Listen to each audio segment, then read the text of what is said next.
Hello, everybody. My name is Tim Lewin, and I come from a naval family.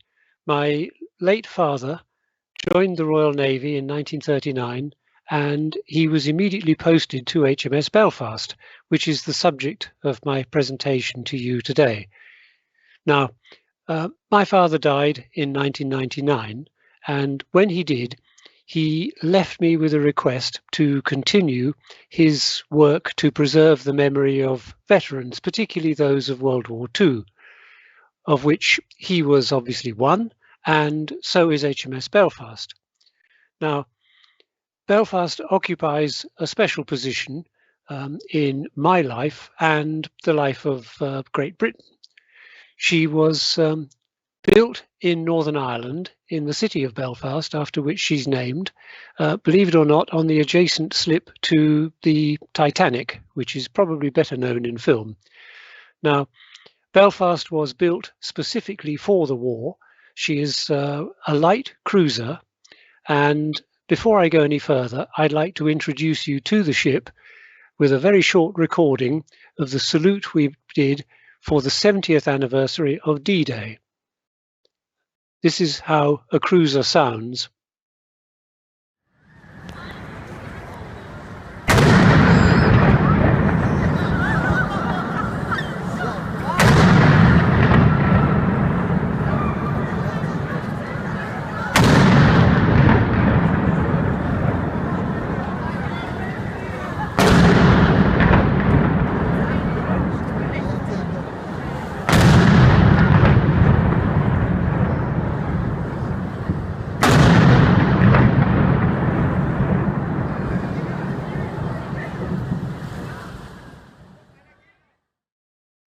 Now, I'm not going to tell you about the life story of HMS Belfast because she will appear in the film that you're about to see with plenty of history of her illustrious career, particularly in the Arctic.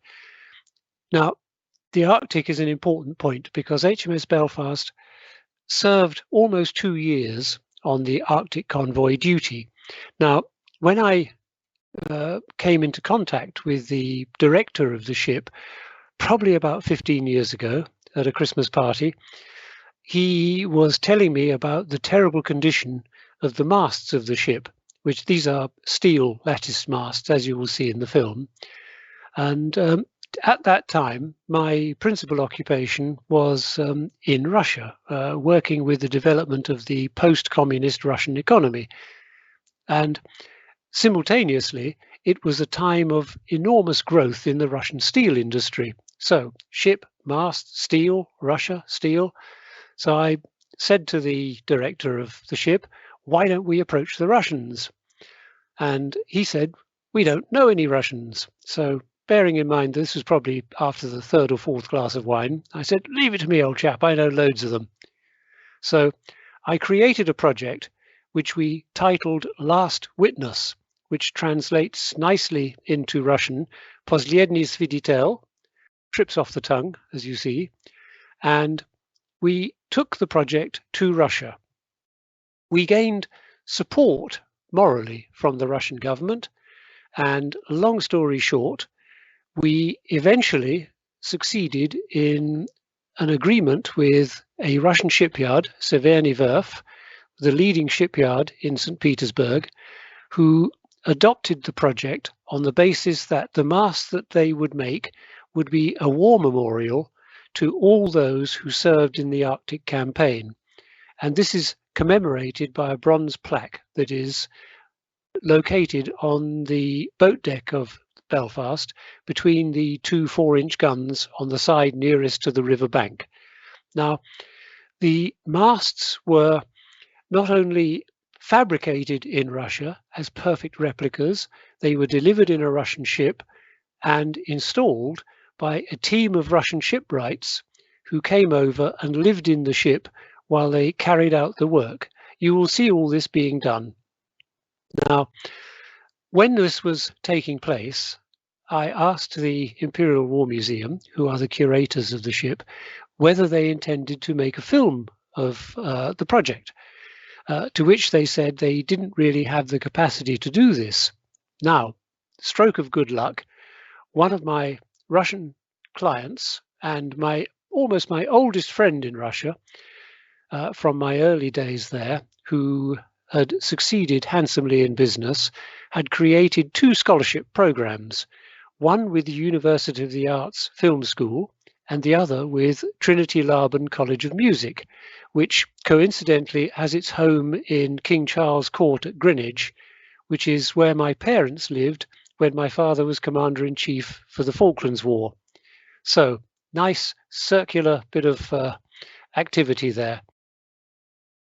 In my moral markers and approached the film school, and they agreed to give me a postgraduate couple of students who had succeeded very well in their university studies to come and make a film, and the composition students at Trinity agreed to compose the score for the film.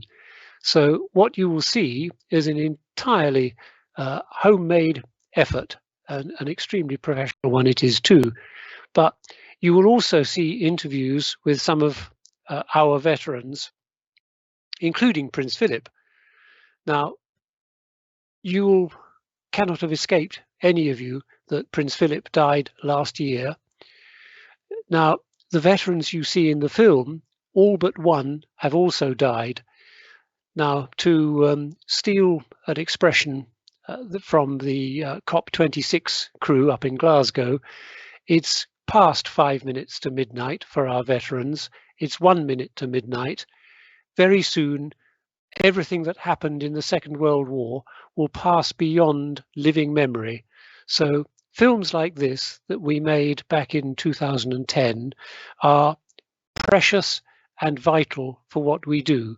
So I commend to you the film. I hope you will enjoy it, and I hope you will give us some good feedback. Thank you very much.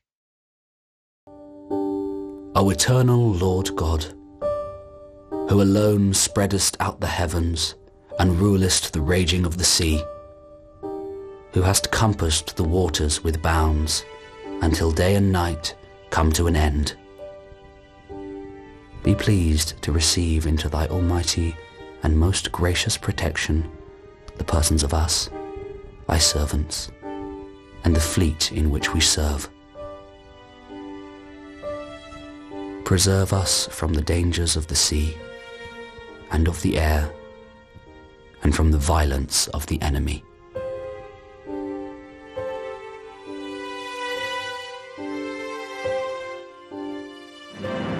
British and American commitments to keep supplied their worldwide war fronts are enormous. The great Allied victory in the Western Desert was only made possible by the men and women in the factories of Britain and America, and by the British sailors who brought the supplies where they were most needed: mechanical transport, aircraft, bombs and ammunition, and armor.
October the 19th, 2010, and on this special day, HMS Belfast is preparing to greet friends, old and new.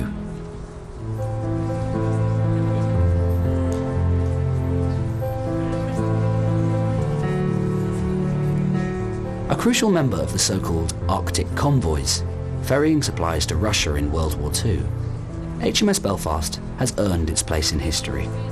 and has recently benefited from extensive renovation at the Severny Werf shipyard in St. Petersburg. This has been made possible with generous financial support from the Russian company OPK. Thanks to the combined skills of Russian and British workers, HMS Belfast can now boast entirely new masts. Я искренне рад, что проект частичной реставрации крейсера «Белфаст» удалось при поддержке российской компании, российской стороны завершить в этот уникальный год, год 65-летия победы во Второй мировой войне. The Imperial War Museum now has the responsibility for preserving this last witness to those convoys, a responsibility which is not without its cost in both time and treasure. My job here is basically running the ship and trying desperately to make it a success. And what that means is trying to attract visitors, to make this place a place of destination for more people, for as many people as possible. The purpose of that is basically the preservation of the ship itself.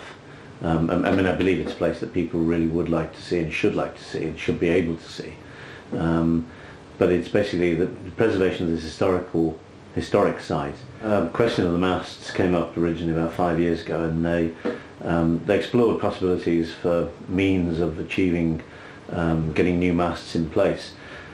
You know, like all good museums, we don't have a lot by way of funding to be able to achieve that. It was always going to be an extremely expensive practice, and we looked around for sponsors, and it was suggested we look to Russia for sponsors because of the ship's involvement in the Arctic Convoys during the Second World War. And yeah, to cut a very long story very short, after about 5 years, indeed, yeah, the Russians made it happen.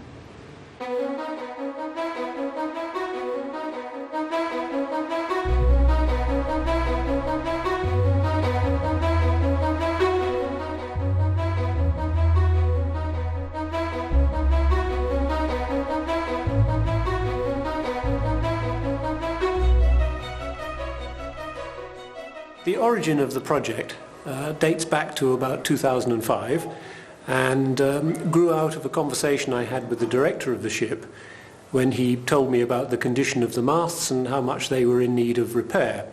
It's a project that's very close to my heart because Belfast has a particular place in my family history. The ship, when she was new, joined the Navy in August 1939. At the same time as my father joined the Navy, also August 1939, and they were immediately put together.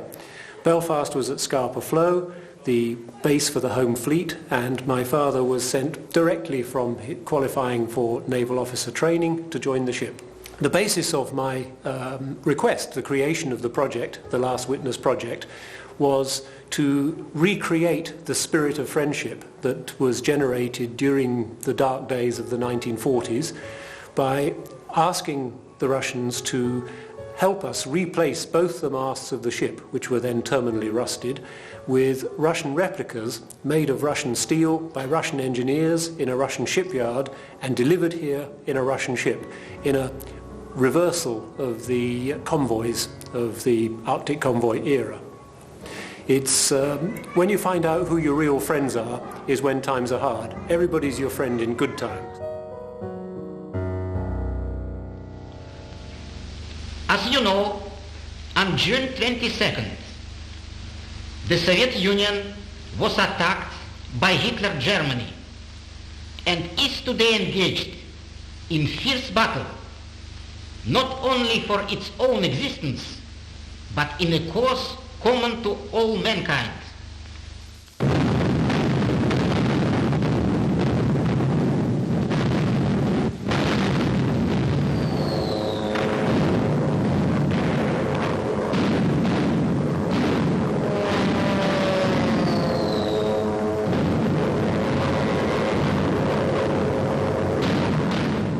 In June 1941, Germany invades the Soviet Union, thereby ensuring Britain, hitherto isolated, a powerful ally in the form of Russia.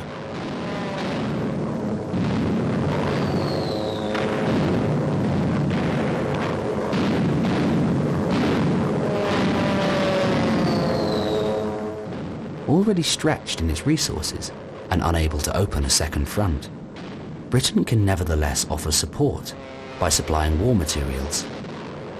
And a decision to that effect is taken immediately by British Prime Minister Winston Churchill.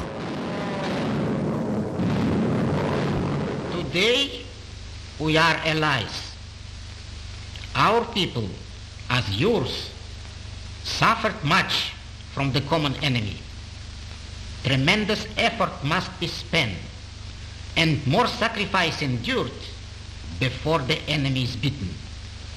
But fighting side by side, victory is certain. Thousands of British tanks have already created havoc among the fleeing Axis armies in the Caucasus and around Stalingrad. Britain and America had to build up their strength in the Middle East, but they had to feed too the war mouth of the gallant Russian army, an army with a tremendous appetite. And the workers of the United Nations did it, are still doing it. These are the ships taking from Britain the results of 1 million hours of labor in her great factories. It was the biggest convoy ever sent to aid the Red Army, and it was sailed by the stoutest-hearted merchant seamen in the world. The route that they could take, there were two routes actually. There was an overland route, a long route round through Iran into the south of the Soviet Union. But the most direct route was the route by sea into the northern Russian ports of Murmansk and Archangel. The problem with that route was, firstly, it ran through some of the most hostile terrain on Earth. This was north of the Arctic Circle. The ships had to pass through a narrow funnel between the Arctic pack ice and the coast of Norway. They were exposed to Arctic gales, to free-flowing sea ice, and the water temperature was so cold if you went in the water you'd last just a matter of seconds. It's a dreadfully dangerous environment to fight a war in. In my 45 years in the Royal Navy, I've spent a lot of time in ships up off the North Norwegian coast into the Arctic Ocean. In those days, I'm afraid, the Soviet Union and the West there was a period of tension, and of course, in a sense, it was possibly going to be the front line.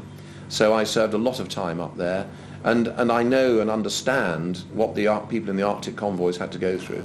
I mean, in the winter, it was permanently black and dark the whole time.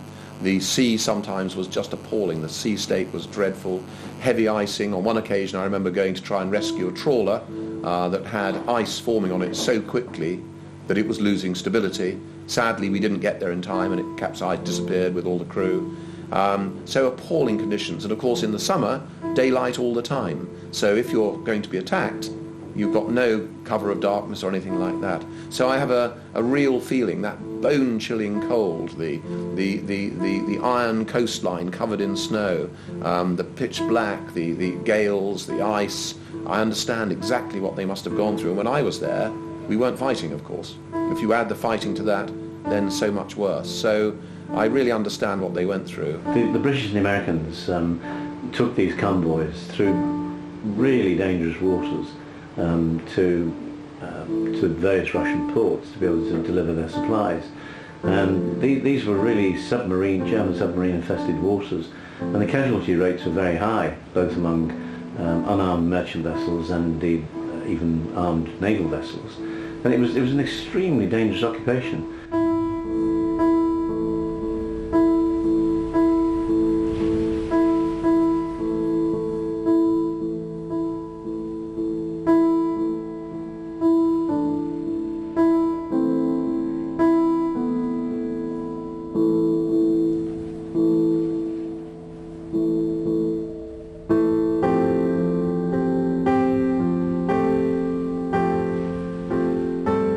Well, two English words describe it absolutely perfectly. It was freezing bloody cold. It was cold from the time he arrived to left to the time he arrived, and it was cold coming back.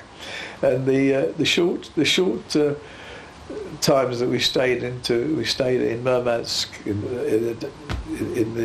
that area of Murmansk, was the only respite we have. Blooming cold. But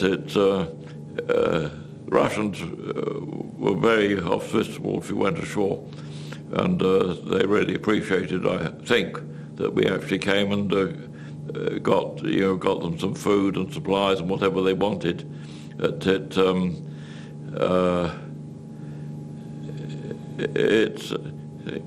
We had one or two. The trouble is that none of the Russians spoke English, none of us spoke Russian. So you get the usual odd situations where the misunderstandings, but they all get sorted out. A typical day on any warship would have been a level of hard work that's probably hard for us to conceive of today. The men would be in watches, the officers and the men. 4 hours on, 4 hours off perhaps would be typical. Your clothes are wet, you're miserable at times, pretty miserable, but it goes with the job. And actual sleeping as well. Some of us off watch didn't bother, because we were 4 hours on, 4 hours off all the time. That's defence stations. And between watches, we just got wet, slept between on the benches. We didn't bother unlashing our hammocks and all that thing. We just slept as we stood, 4 on, 4 off. Everybody worked together, and there was no pulling rank and things like that. You all had a job to do, and no matter whether you're talking to, I was only a sub-lieutenant then, only got to lieutenant later in the war, but it didn't matter whether Jimmy the One was 2.5. He came up to you could have a conversation with him, not just him giving you orders or you telling him what you thought. But and it all worked. Freddie Parham was the same, the captain, and so was Bobby Burnett, the Rear Admiral. And but if they wanted something done, you did it because you knew that it was the right thing to do, and that's what a happy ship's about. So they would start their watch. They would have to be constantly working to keep the ship moving, and you have to think of a ship as a small community in many ways. Some of the men are directly involved in keeping the ship going. You'd be on watch in the engine room, keeping the machinery working, on watch keeping the ice off the decks, keeping the guns free and able to move. And then there are others who are working to keep the other men going. So you have the cooks constantly keeping them fed. You have all that kind of business as well. You have the lookouts on watch. And they didn't have the kind of technology that is enjoyed today. To be on watch in a Second World War ship literally means standing there on the upper deck, probably with the sky quartered, so there's a certain bit of the sky that you're responsible, and you would sit there with binoculars and sweep and keep looking and keep looking. Others would be peering at radar screens for 4 hours, or maybe buried deep in the ship listening on ASDIC, on sonar equipment for submarines. Nobody can be a bystander. And at the end of your 4 hours, exhausted, you would go below to a mess deck that would be both either a warm fug of dozens and dozens of men in a small space, or also bitterly cold at the same time. And you would actually have situations where the condensation from men's breathing would form on the side of the ship and would then freeze. So you'd have condensation, ice, frozen breath. Sometimes the bottom of the mess deck, the deck, would be sloshing around in water. You can only begin to imagine the smell and the sense in there. So that's your rest space. And then the guys who were down there would come up and they'd do their 4 hours on. And that would be endless all the time. The other thing that's important to remember is we're used now to service personnel having leave fairly regularly. The commissions, the length of time that the ship was in service during the Second World War could be a year or even longer, and the opportunities for leave in that time were almost minimal. So they were spending a year, maybe more, in that ship, and at one end you've got Murmansk and Archangel, and at the other end, most of the time for British sailors, you've got the Orkney Islands. So these are two fairly barren, remote places. There would be some 20 people in here to operate the guns, to load them, fire them, and keep them in action. During times when they were not firing them and the ship was still closed up at action stations, they would sleep in here. They would lie on the floor, they would sleep anywhere, they would lean against whatever they could lean against. You have to remember that this was during Arctic conditions, particularly the time of North Cape. This would be moving up and down 30, 40 feet, rolling from side to side. They would be bought cold sandwiches, hot cocoa by the galley and the cooks, but they would stay here. While they were sleeping, their breath would condense on the roof of the turret, where the outside temperature was something like minus 30 degrees, and it would fall back on them as rain. So they would be cold, damp, seasick. It was a very tough time.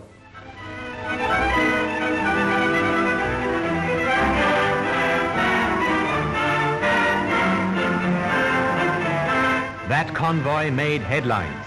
Look at the route they had to take. Past that jagged coast of Nazi-occupied Norway with its countless fjords concealing U-boats, supported by air bases from which hundreds of dive bombers, high-level bombers and torpedo bombers can take off. A voyage of more than 2,000 miles, and nearly all of it in the enemy's own hunting ground. Belfast was built at Harland and Wolff in the city of Belfast in Northern Ireland.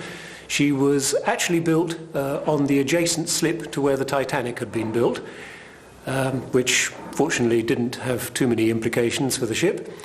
She was launched on St. Patrick's Day in 1938, so she is just over 70 years old now, and took about 18 months to complete fitting out, went into service literally the month before war was declared. She was commissioned in August 1939, at the same time that my father joined her.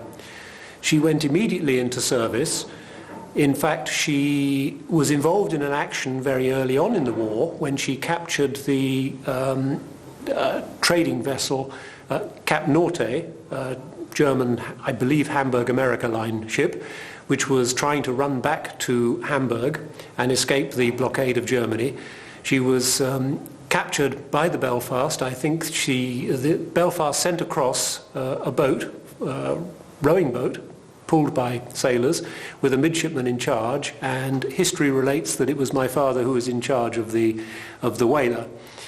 The captain of the Cap Norte was extremely depressed and is reported to have burst into tears when the ship was boarded, because exactly the same thing had happened to him on the first day of the First World War. Belfast continued patrols in the northern waters until going out on an exercise one day from her home port in Scotland. She ran over the first magnetic mine, a German secret weapon at the time, and was very extensively damaged. The ship was apparently lifted out of the water by about 2 feet before settling back. Nobody was killed, but the ship was damaged very badly, took 2 years to repair, and consequently all of her people were dispersed to different ships throughout the fleet. The temporary but prolonged withdrawal of HMS Belfast will be just one of many setbacks, alternating with the successes of the Arctic convoys. PQ-5 and PQ-17 will be especially remembered. My first Russian convoy was PQ-5, as I remember it right. You've got to remember that sailors in those days, ships companies in those days, were absolutely forbidden to keep diaries. There was no way that any of us could keep accurate diaries, because it was a very, very serious punishable offence. And if you think about it, it stands to reason that such information could have been of value to the enemy had we been taken prisoner. So you have to go on memory. But I remember PQ-5 was an absolute disaster. The convoys started off from Iceland. As far as the eye could see, I can't remember exactly how many ships were in it. I obviously wouldn't, but it looked about 27, 28, maybe 30, before we were attacked from the shore-based German aircraft, Junkers 88s, Heinkel 111s, etc. One after another, we saw these beautiful merchant ships hit and sink. And as you know, the time span in those waters in the Barents Sea is about 4 minutes.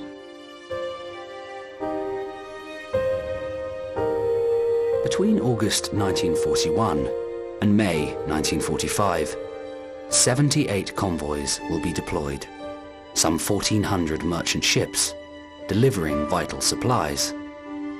Of these, 85 merchant vessels and 16 Royal Navy warships will eventually be lost.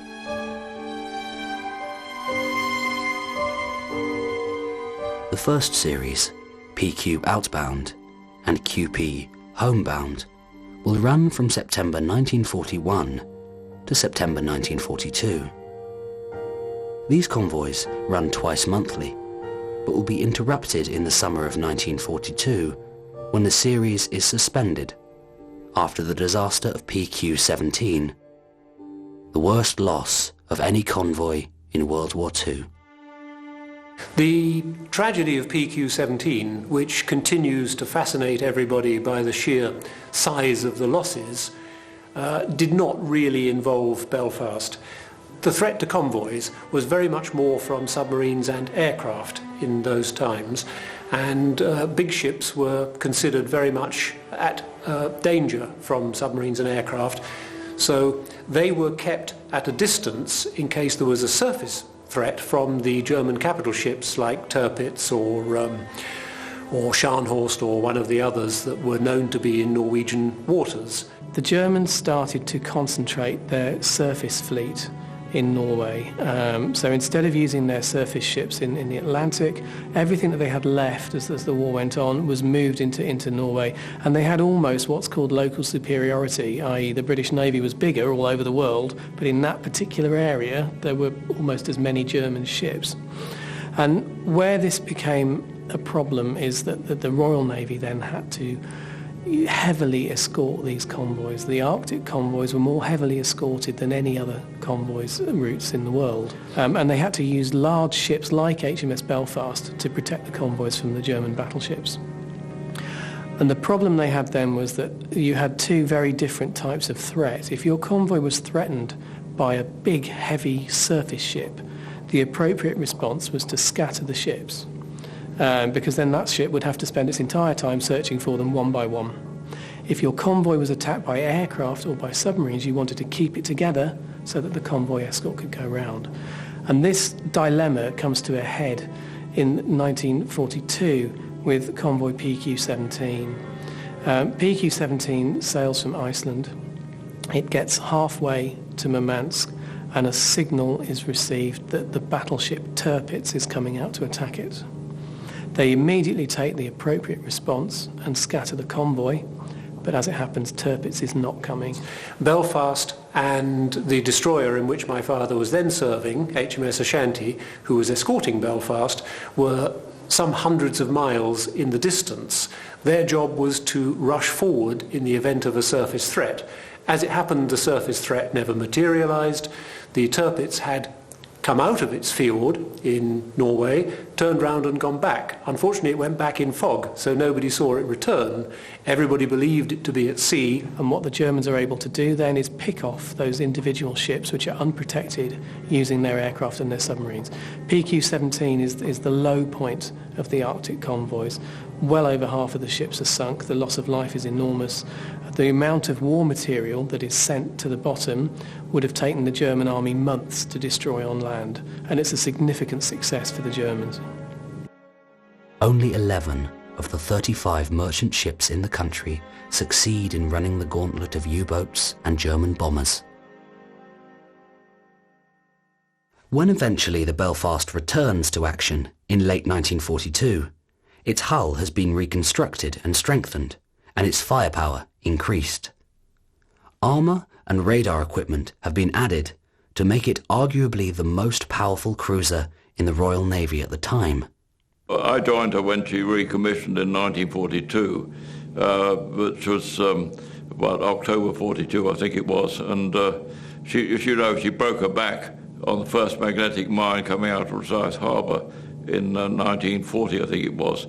So they towed her down to Gaz and just about stripped everything out of her, and the radar, which, well, RDF in those days, which I was involved with, was so new that nobody knew how it worked. and but we managed to get it all going. I served 2 commissions on board HMS Belfast, which during the wartime is unusual for anybody to serve 2 commissions on one ship. So nearly enough all the period of time I spent in the Navy was aboard HMS Belfast. And she rejoined the fleet immediately as one of the ships that was to go backwards and forwards to Russia, escorting the convoys of vital military supplies. This was a very hard time for Russia.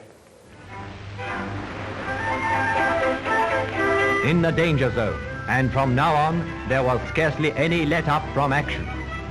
He's counting a wave of high-level bombers coming in to attack.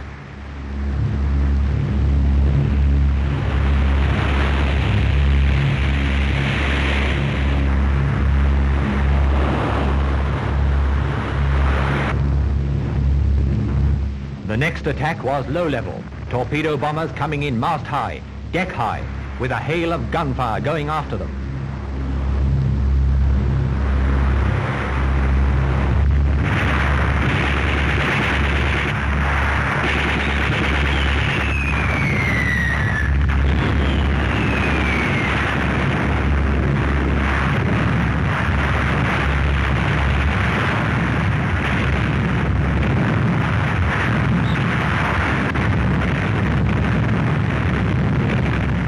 The nights were all too short as the convoy slowly plugged along. U-boats joined in the attack and the ships endured some losses. But sometimes, mingling with the crash of gunfire, was the roar of a torpedo going home. The majesty of terrible drama. It makes you think it's worthwhile putting up with rationing if men must go through this hell to win the war. The second series of convoys, JW, outbound, and RA, homebound, will run from December 1942 until the end of the war, though with 2 major interruptions in the summer of 1943 and again in the summer of 1944. Outward and homebound convoys are planned to run simultaneously. By December 1943, the German army is forced into a continuous retreat. The Luftwaffe has been emasculated in 4 long years of war, and Allied anti-submarine capabilities are steadily degrading the effectiveness of the U-boats. With the rapidly deteriorating military situation on the Eastern Front, it becomes increasingly important for Germany to interrupt the flow of supplies from the Western Allies to the Soviet Union. The only effective weapon at the disposal of the Germans in Norway is the Scharnhorst, since the battleship Tirpitz is now badly damaged and the 4 remaining cruisers are committed to the Baltic. During a conference with Hitler on December the 19th and December the 20th, Gross Admiral Karl Dönitz decides to employ Scharnhorst against the next Allied convoy that presents itself. The Belfast will see action throughout 1943, and in December of that year will play an important part in the Battle of the North Cape, assisting in the destruction of the German warship Scharnhorst. The journey up was horrendous.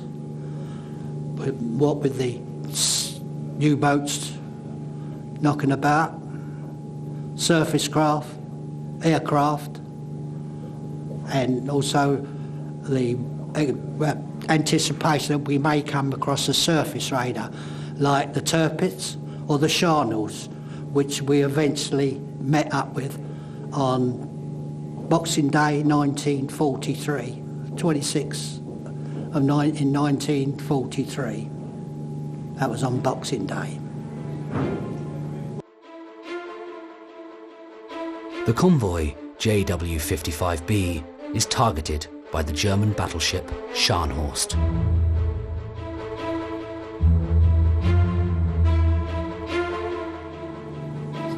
Everybody, action stations, clear for action stations, and we actually fired star shells to lighten up because pitch black, weather was horrendous as usual, as it is going up the Barents Sea, and Fire started to enable our 6-inch guns to pick her out.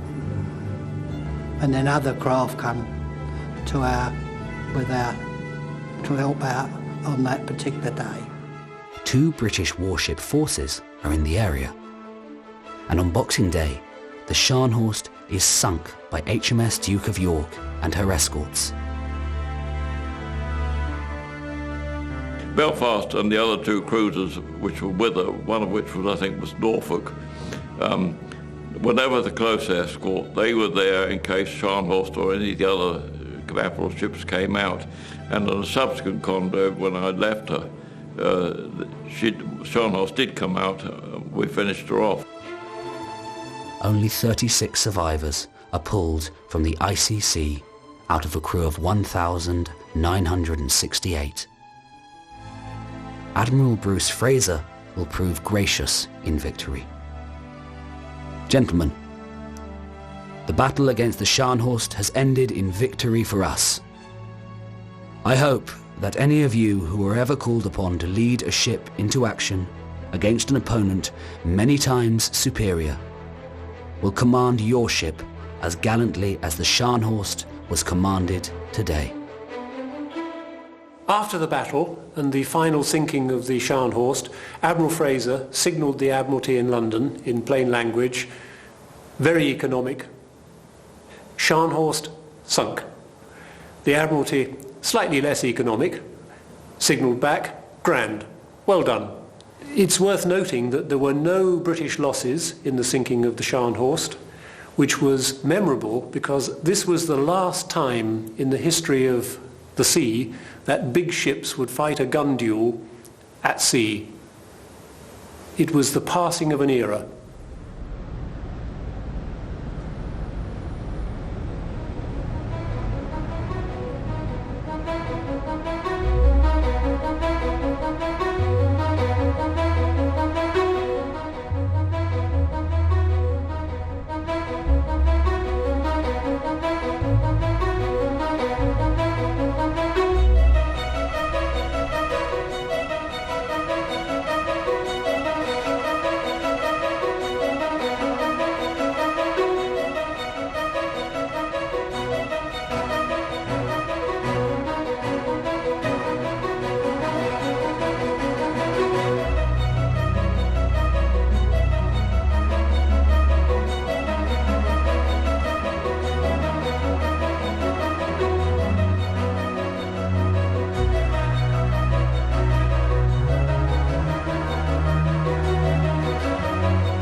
The collaboration with the Russians was quite simply brilliant. The mere fact that the company assigned and paid for this group of people to come over and spend several weeks here. I mean, originally it was going to be something like 6 to 8 weeks working on this mass project is quite phenomenal. And a lot of hoops to be able to get people not just into Britain from Russia, but to get them working permits and everything, to get them living accommodation. You know, they went through great hoops to be able to make it happen. And it's cost the company a lot of money, basically, to do this. But the people themselves are phenomenal. I mean, we didn't really know what to expect. And we found we had this group of 10, and we had this quite stretched timetable, assuming that, you know, people would work perhaps a little bit like sort of British trade unionists, perhaps. But they don't. They work like demons, basically. And they're extremely skilled. You know, the standard of their work is second to none. And they're great people to work with, they really are. Their productivity, their attitude, their whole characters is absolutely wonderful. And it really has been fantastic to have them here. We've enjoyed having them, and it's been great of the company to allow us to have them. If history is a very dangerous game, but I think it's clear that it would certainly have taken the Red Army longer to achieve success. And it wouldn't have had the absolutely crushing weight in numbers of tanks and aircraft and heavy guns if all that industrial capacity had to be used to produce trucks, for instance. So I don't think I would ever go as far as to say that without the Arctic convoys the Soviet army would have lost the war, but I think it would have taken the Soviet army an awfully long time to win it, and a lot longer to win it. And I think the sacrifices made to ensure that the supply convoys went through were really remarkable. And heavy losses, yes, but I know, for example, a lot of the supplies helped Leningrad survive, and that has to have been important, because at the end of the day, it was the Russians that ripped the guts out of the German army, and if they hadn't done that, then one hates to think what might have happened to the world. So I think the fact we were able to supply, it was worth the sacrifice, but my goodness me, it was a sacrifice.